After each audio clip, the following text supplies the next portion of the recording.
దేవుని ఘనమైన నామమునకు స్తోత్రములు. ఈ వాగ్దానమును వింటున్న మీకందరికీ మన ప్రభువును ప్రియ రక్షకుడైన యేసుక్రీస్తు నామములో శుభములు, మా హృదయపూర్వకమైన వందనములు. ఈరోజు మీ కొరకైన దేవుని వాగ్దానము ఇర్మియా గ్రంథము 6వ అధ్యాయము 16వ వచనము. మేలు కలుగు మార్గమేది అని అడిగి అందులో నడుచుకునుడి, అప్పుడు మీకు నెమ్మది కలుగును. మంచి దేవుడైన యేసయ్య ఈ మంచి వాగ్దానమును నేడు మనందరి జీవితములలో నెరవేర్చునుగాక. ఆమేన్. ఈ వాగ్దానాన్ని మనము పరిశీలిస్తే మనలో ప్రతి ఒక్కరికైనా తప్పిపోకుండా అందరికీ ఉన్న కోరిక, అందరికీ ఉన్న ఆశ ఏంటో చెప్పమంటారా? ప్రస్తుతానికి అనుభవించే కష్టాలు, శోధనలు, శ్రమలు, కీడులు, ప్రతికూల పరిస్థితులు అనే ఈ బాధలన్నిటిలో నుండి విడిపించబడి బ్రతుకునంత కాలము మేలుతో కూడిన జీవితమును అనుభవించాలని, తృప్తికరమైన జీవితమును పొందుకోవాలని ప్రతి ఒక్కరూ కోరుకుంటూ ఉంటారు. కీర్తనాకారుడు దావీదు సెలవిస్తున్నారు, బ్రతకగోరువారు ఎవరైనా ఉన్నారా? మేలు నొందొచ్చు అనేక దినములు బ్రతకగోరువారు ఎవరైనా ఉన్నారా అని ప్రశ్నిస్తున్నారు. ఈ ప్రశ్న ఈ రోజున మనల్ని అడిగితే మనకొచ్చే ఫస్ట్ జవాబు ఏంటో చెప్పనా?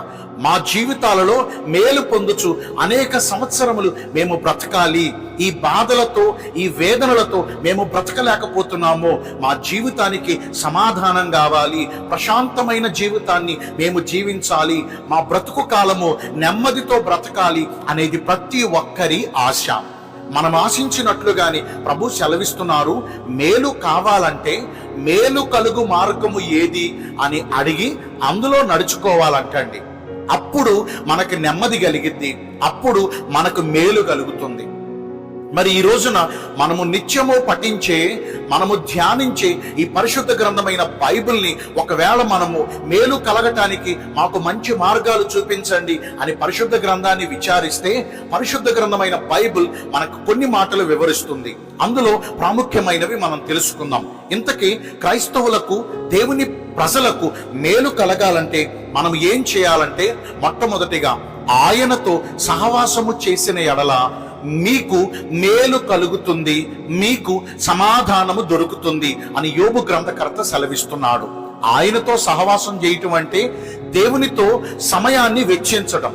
కీర్తనల ద్వారా దేవునితో సమయాన్ని వెచ్చించవచ్చు, పాటలు పాడుకుంటూ స్తుతియాగం అర్పించుకుంటూ దేవునితో సమయాన్ని వెచ్చించుకోవచ్చు, పరిశుద్ధ గ్రంథాన్ని పఠిస్తూ బైబిల్ గ్రంథాన్ని ధ్యానిస్తూ దేవునితో సహవాసం చేయవచ్చు, ప్రార్థిస్తూ దేవునితో సహవాసం చేయవచ్చు, ఉపవాసము ప్రతిష్ఠించుకుని దేవునితో సహవాసం చేయవచ్చు. దేవునితో సహవాసం చేయటానికి ఎన్నో మంచి మార్గాలు ప్రభు మనకు చూపిస్తూ ఉన్నారు. ఆ మార్గాలలో మనము నడుచుకుని ఆయనతో సహవాసము చేసిన ఎడల నిశ్చయంగా మనకున్న కీడు తొలగిపోయి మేలు కలిగే మార్గములు ప్రభు మనకి బోధిస్తారు. ఆ మేలు కలిగే మార్గములో నడిచామనుకోండి, నిశ్చయంగా మనందరికీ మంచి జరుగుతుంది. ఇక కొన్ని మాటలు మనం చూడగలిగితే, మేలు పొందుచు అనేక దినాలు బ్రతకాలంటే చెడ్డ మాటలు పలకకుండా మన నాలుకను కాపాడుకోవాలి.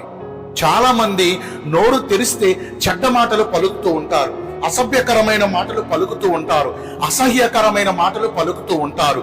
ఈ నోటితో మాట్లాడకూడని మాటలన్నీ, ఇతరులను బాధ పెట్టే మాటలు, ఇతరులకు గాయాలు కలిగించే మాటలు మాట్లాడుతూ ఉంటారు. మేలు పొందాలంటే మన నోటిని మనము కాచుకోవాలి. ఇంకా మనం చూస్తే కపటమైన మాటలు పలుకోకుండా మన పెదవులను కాచుకోవాలి.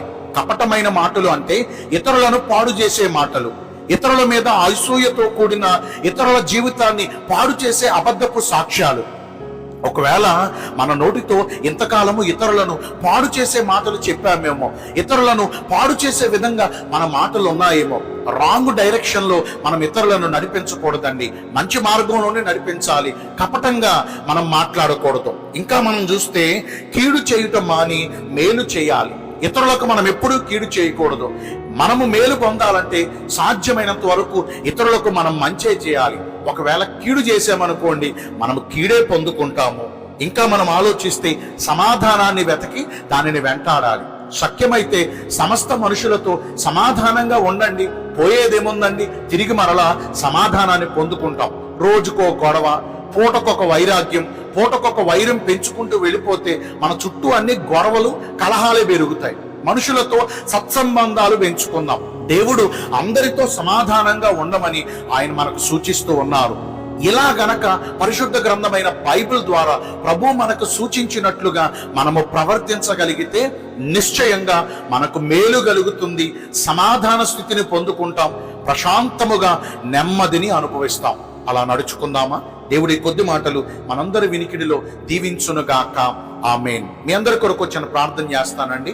పరిశుద్ధుడ, ప్రేమ కలిగిన యేసురాజా, నీ కృపగల ఘనమైన నామమును బట్టి నిండు మనసుతో కోట్ల కొలదిగా మీకు మా కృతజ్ఞతా స్తుతులు, స్తోత్రములు, వందనాలు చెల్లిస్తున్నాము. మేము మేలు పొందాలంటే ఏ మార్గములలో నడుచుకోవాలో మీరు మాకు ఇంతవరకు బోధించారు. అట్టి ప్రకారము జీవించి ఈ వాగ్దాన ఫలమును పొందుకునే కృప నేడు మాకందరికీ దయచేయండి.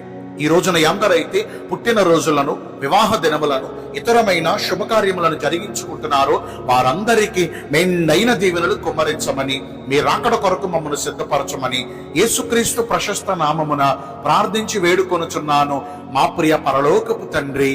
ఆమేన్. May God bless you all. Thank you.